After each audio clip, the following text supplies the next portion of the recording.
오늘 본문은 다른 복음서에서는 나오지 않고 누가복음에만 나오는 독특한 내용입니다. 우리가 잘 아는 탕자의 비유라고도 하고 잃어버린 아들의 비유라고도 불리웁니다. 또한 그 초점을 달리하면 아버지의 은혜에 대한 비유라고도 말할 수도 있습니다. 오늘 이 말씀을 통해 하나님 아버지의 그 은혜가 어떠한지, 내가 오늘 누리고 있는 그 은혜가 어떠한지를 다시 한번 깨닫고 그 은혜에 감사하는 시간이 되시기를 바랍니다. 성경은 자주 하나님을 아버지로 묘사합니다. 본문에 언급되어지는 아버지 또한 하나님을 상징하고 있습니다. 이 아버지에게는 2명의 아들이 있었는데요. 둘째가 아버지를 부르는 소리로 본문의 내용이 시작됩니다. 아버지, 재산 중에서 내게 돌아올 그 분깃을, 그 유산을 지금 나에게 주십시오. 작은 아들은 아버지가 아직 건장한데 지금 유산을 달라고 요구하고 나섭니다. 유대 상속법에서는 아버지가 사망할 때 큰아들의 재산의 2배를 받도록 규정하고 있습니다. 작은 아들은 3분의 1을 받게 됩니다. 그러나 이거는 아버지가 죽었을 때, 아버지가 살아있는데 그 유산을 요구하게 되면은 이 작은 아들은 이것보다 훨씬 더 적은 9분의 1만을 받게 됩니다. 만약 아버지의 유산이 100억이다 라고 가정했을 때, 아버지가 사망했을 때 이 작은 아들은 33억 정도를 받게 됩니다. 그러나 아버지가 살아있는 지금 그 유산을 받게 된다면 약 13억 원 정도밖에 받을 수 없습니다. 만약 여러분이 둘째 아들이라면 어떻게 하시겠습니까? 조금 기다렸다가 33억을 받겠습니까? 아니면 지금 13억을 달라고 요구하겠습니까? 이 둘째 아들은 20억 원의 손실을 감수하고도 이 아들은 그렇게 해서라도 한시라도 빨리 아버지 곁을 떠나고 싶었습니다. 그래서 며칠이 안 되어서 그 모든 재물을 다 모아서 먼 나라로 떠났습니다.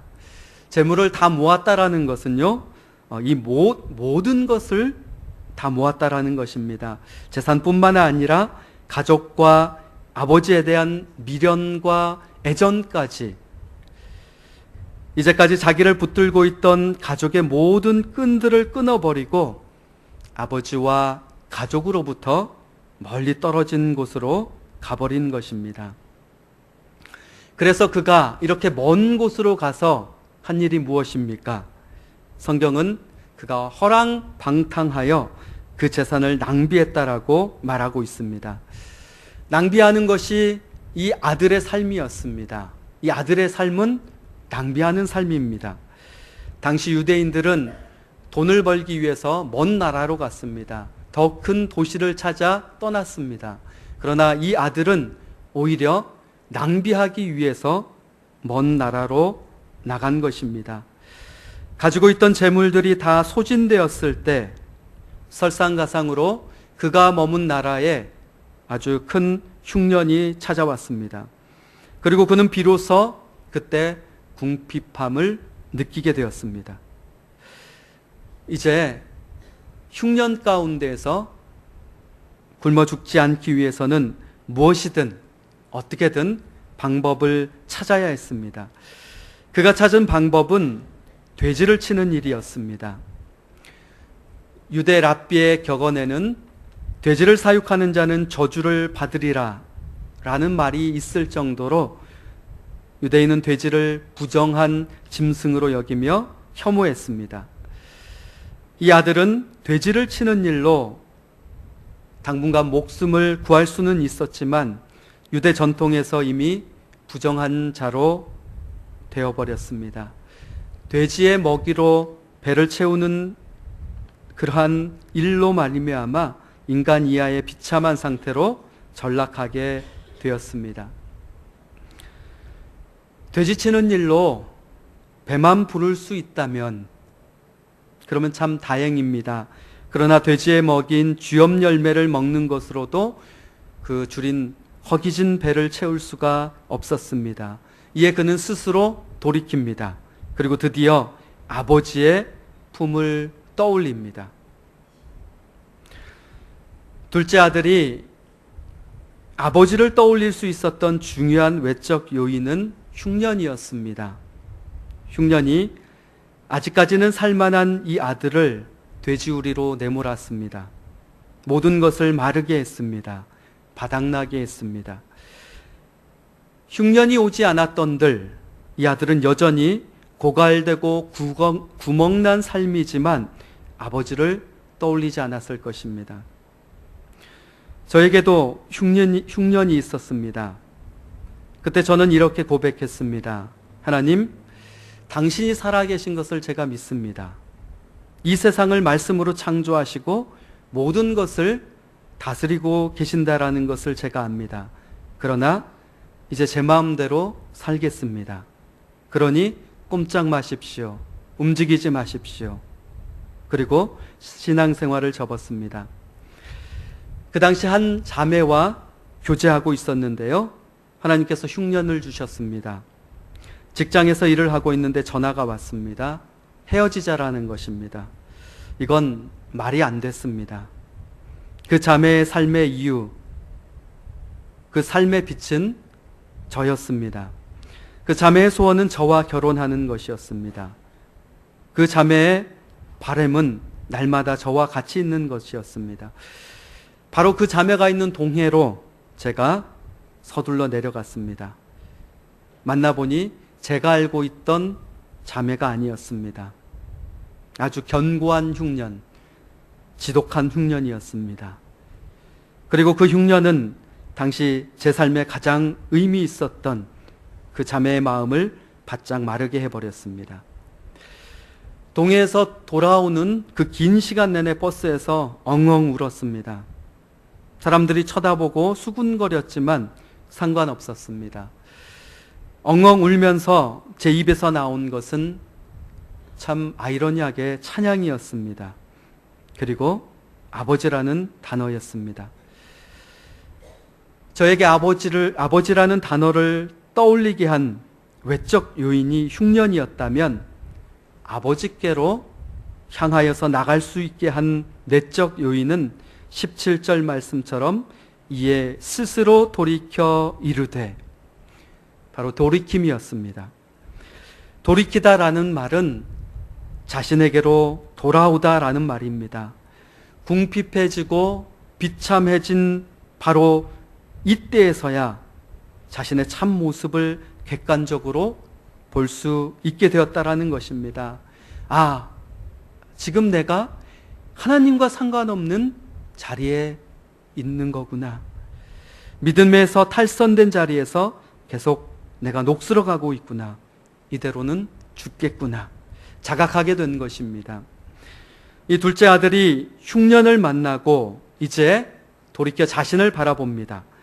돼지우리에 놓인 자기 자신의 그 모습, 돼지들이 먹는 쥐엄 열매를 하나라도 더 움켜쥐고 한 입이라도 더 먹기 위해서 몸부림치고 애쓰는 그 자신의 모습, 똥냄새, 오죽냄새 다 묻히고 손바닥으로 하늘을 가리며 그래도 살만하다고, 그래도 여기가 집보다는 낫다고, 그래도 이것이 자유가 아닌가 스스로 위로하던 그가 이제 자신의 모습을 바라봅니다. 무엇이 참된 나의 모습인가? 바로 아버지를 떠올렸을 때 자신의 진정한 모습을 자각하게 됩니다. 아버지를 떠올리기 전에는 막 살아도 됩니다. 아버지를 떠올리기 전에는 돼지우리도 상관없습니다.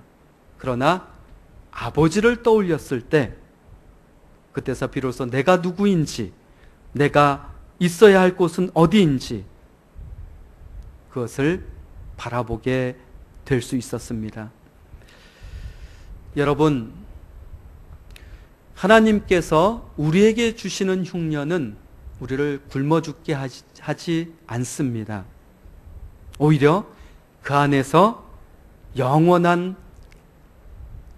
우리의 영의 양식을 그 가운데 두십니다. 그래서 그 안에 그 양식으로 우리가 일어설 수 있는 힘을 얻게 되는 것입니다. 이제 아들이 일어섭니다. 18절입니다. 내가 일어나 아버지께 가서 이르기를 아버지 내가 하늘과 아버지께 죄를 지었사오니 지금부터는 아버지의 아들이라 감당하지 못하겠나이다. 나를 품꾼의 하나로 보소서. 내가 일어나, 원문에서는 내가 당장 가리라 라는 표현입니다. 내가 당장 가리라. 여러분, 이 아들이 나의 상태, 내가 처해 있는 그 영적인 그 분별을 통하여서 그 현실을 바로 자각했다 하더라도 이 아들이 아버지께로 돌아갈 면목이 없습니다. 명분이 없습니다. 그런데 당장 일어나 가리라. 무엇이 이렇게 만들었을까요? 무엇이 이 아들이 자리를 털어버리고 힘차게 일어나서 집으로 갈 수 있게 만들었을까요? 그것은 아버지의 품입니다. 아버지의 품을 떠올렸기 때문입니다. 지금 나에게는 없고 아버지에게는, 아버지 품에는 있는 것, 지금 내가 있는 이 자리에는 없고 아버지 품에는 풍성하게 넘치는 것. 그럼 아버지 품에 있는 것은 또 무엇입니까? 은혜입니다.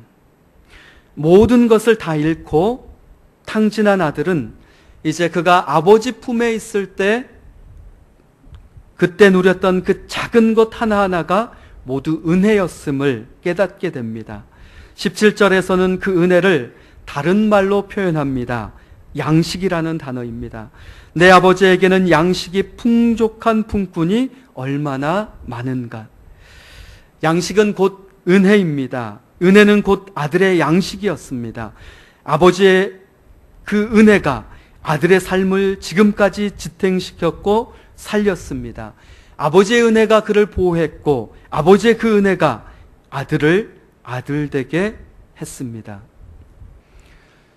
세겜 땅에서 눌러 앉아서 정작 올라가야 할 베델을 잊어버렸던 그 야곱에게 일어나 베델로 가거라 명령했을 때 그 일어남, 모압 땅에서 다시 고향 유대 땅으로 가기 위해서 일어나는 나오미의 그 일어섬, 그 일어섬이 아버지의 품에서 나오는 은혜를 이 아들이 바라봤을 때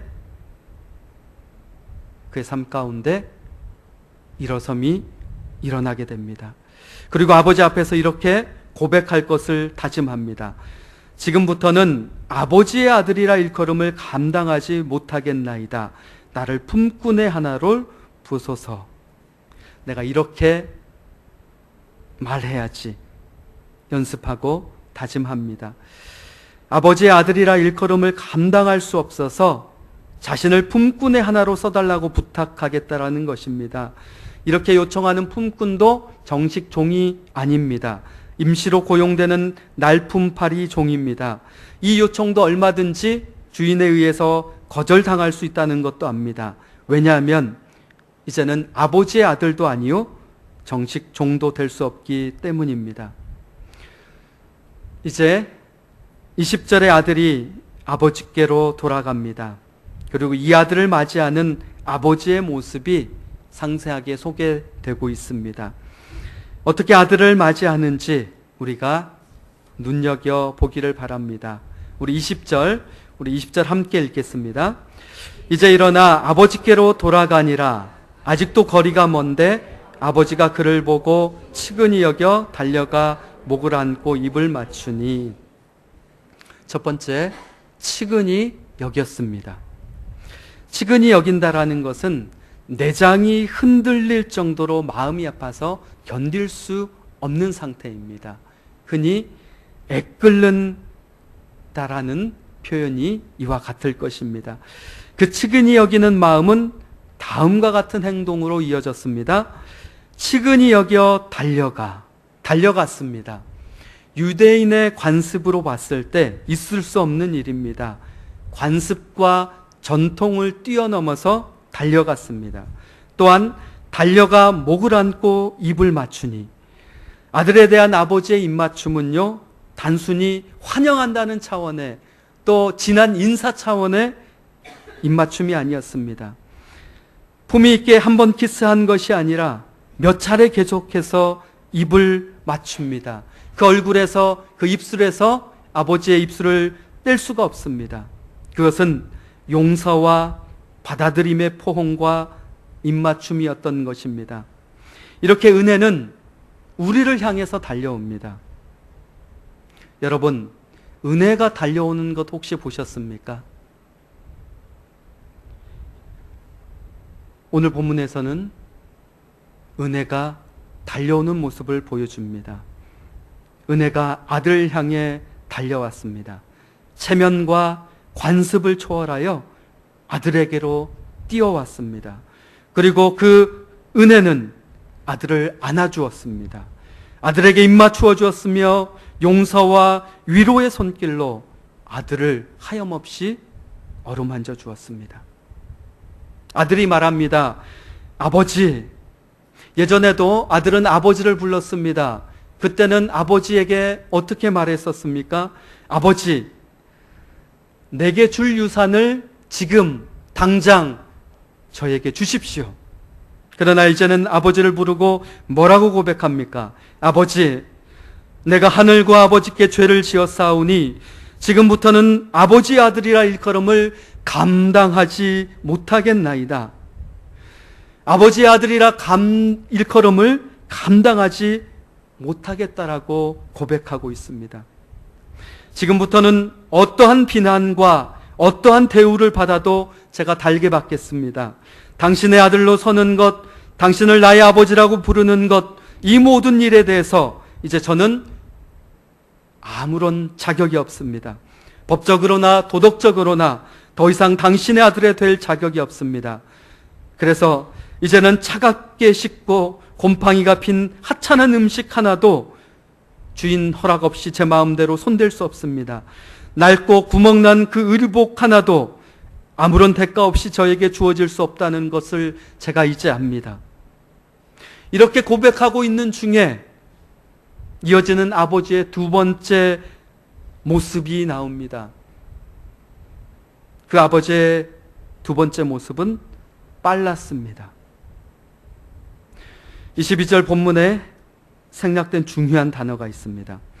아버지는 종들에게 이르되로 시작되는데 그 앞에 재빨리라는 단어가 생략되어 있습니다. 재빨리, 신속하게 종들에게 이르되라는 것입니다. 여기에 아버지의 모습이 잘 나타나 있습니다. 여기에 아버지의 마음이 있습니다. 어서 빨리, 얘들아 뭣들하니 서둘러. 아버지의 마음이 너무너무 빨랐습니다. 그 아버지의 마음이 얼마나 급하고 빨랐던지 아들이 미처 준비한 말을 다 하지도 못한 채 끊겼습니다. 19절에 아들이 아버지로께서 가서 이렇게 말하리라 다짐했던 말이 있습니다. 연습했던 말이 있습니다. 그런데 그 준비했던 말을 미처 하지 못한 말이 있습니다. 그것이 무엇인지 아십니까? 나를 품꾼의 하나로 보소서. 이 말을 하기도 전에 아버지는 기다릴 수 없었습니다. 재빨리 종들에게 급하게 지시합니다. 재빨리 명령합니다. 1분 1초라도 더 빨리 해주고 싶었던 것입니다. 그래서 첫 번째, 제일 좋은 옷을 꺼내서 입힙니다. 이 옷은 높은 지위의 사람들이 입는 옷입니다. 그 단어의 성격을 보면은 왕이나 제사장, 그리고 중산층에서는 결코 함부로 입어볼 수 없는 옷입니다. 그래서 제일 좋은 옷이라고 오늘 본문에서는 표현했습니다. 아들이 집을 나가기 전에 평상시에 입어봤던 동일한 옷이 절대 아닙니다. 그가 한 번도 입어보지 못했던 옷입니다. 아버지가 특별히 준비한 새로운 옷입니다. 나를 품꾼의 하나로 보소서라는 말을 맡고서 아버지는 준비한 제일 좋은 옷을 아들에게 입힙니다. 두 번째, 가락지를 끼워줍니다. 구약 성경에는 하늘이 하나님의 손가락으로 만들어졌으며 율법판이 하나님의 손가락으로 쓰여졌다라고 기록하고 있습니다. 그래서 유대인들 사이에서는 손가락은 권위를 상징합니다. 아들의 나를 품꾼의 하나로 보소서라는 말을 맡고서 아버지는 재빠르게 가락지를 끼워줍니다. 그리고 세 번째, 발에 신을 신깁니다. 먼 나라에 가서 남의 집에 더부살이하며 종처럼 살다가 힘겹게 종처럼 이제 맨발로 돌아온 아들에게 집을 나가기 전과 같이 신발을 신겨줍니다. 아버지, 나를 품꾼의 하나로 보소서라는 말을 맡고서는 신속하게 주인만이 신을 수 있는 그 신발. 그래서 이제는 종이 아니라 이 집의 주인이며 내 아들을 집을 나가기 전에 누렸던 그 상속자의 위치로 다시 회복시켜 줍니다. 네 번째, 잔치를 벌입니다. 살찐 송아지를 잡아 잔치를 벌입니다. 세상의 송아지는 두 종류입니다. 살찐 송아지, 그냥 송아지. 가장 귀한 손님이 오는 날에는 잔치를 베풀기 위해 준비된 살찐 송아지를 잡습니다. 아버지는 가장 귀한 손님을 위해 특별히 사육한 살찐 송아지를 잡았습니다. 여러분, 아들을 잃어버린 아버지에게 세상에서 가장 귀한 손님이 누구이겠습니까? 잡으라, 우리가 먹고 즐기자. 스스로 아버지의 종으로 생각하고 이제 날품팔이라도 좋으니 내가 굶어 죽지 않을 수만 있다면 그것으로 나는 족하리라. 그렇게 생각하며 아버지 앞으로 돌아온 아들에게, 여러분, 이게 웬 말입니까?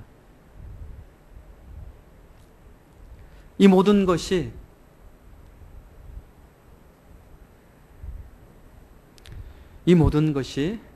도대체 어떻게 된 것입니까? 이 아들이 아버지께 할 수 있는 말이 무엇이겠습니까? 내가 아버지의 아들이라 일컬음을 감당치 못하겠나이다. 내가 아버지의 이 크신 은혜를 감당할 수 없겠나이다. 내가 아버지의 이 놀라운 사랑을 감당할 수 없겠나이다. 여러분, 오늘 작은 아들에게 베푼 아버지의 은혜는 결코 모호하지 않습니다. 추상적이지 않습니다. 작은 아들이 고백한 것 같이 결코 감당할 수 없을 만큼 실제적입니다.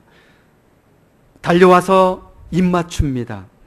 회개하고 아버지를 부를 때 너무나 빠르게 새 옷으로, 가락지로, 새 신으로 아들의 삶을 새롭게 변화시켜 주었습니다.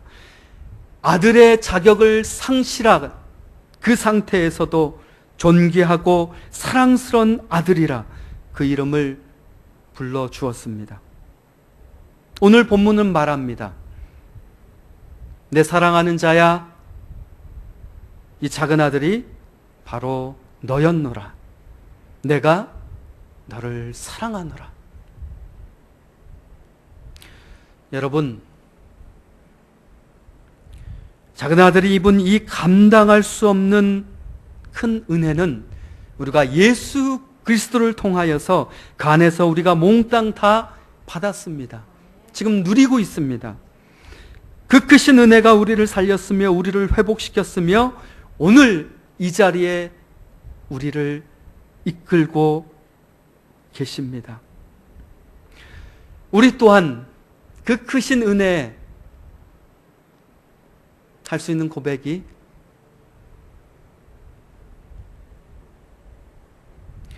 작은 아들의 고백과 동일합니다. 아버지, 제가 참 감당할 수 없네요. 아버지의 그 은혜 제가 참 감당할 수가 없습니다. 아버지의 그 사랑을 제가 감당할 수 없습니다.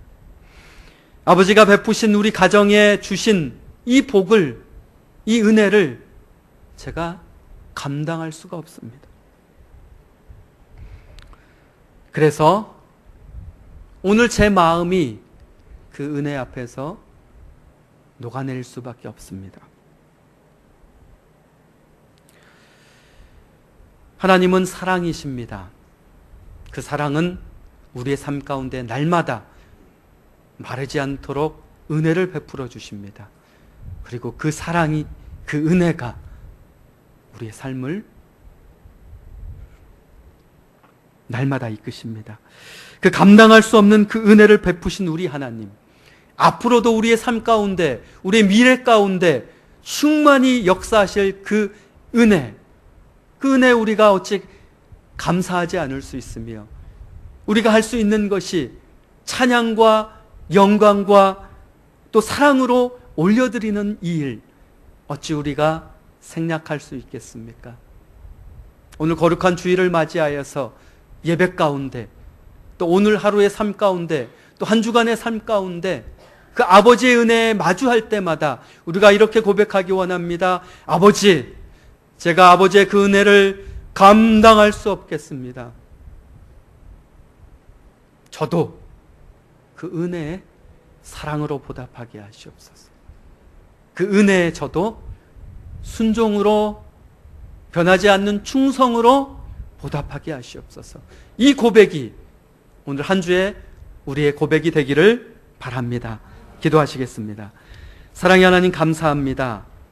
오늘 말씀을 통하여 아버지의 그 보여지고 잡혀지고 만져지는 그 은혜를 저희들이 접했습니다.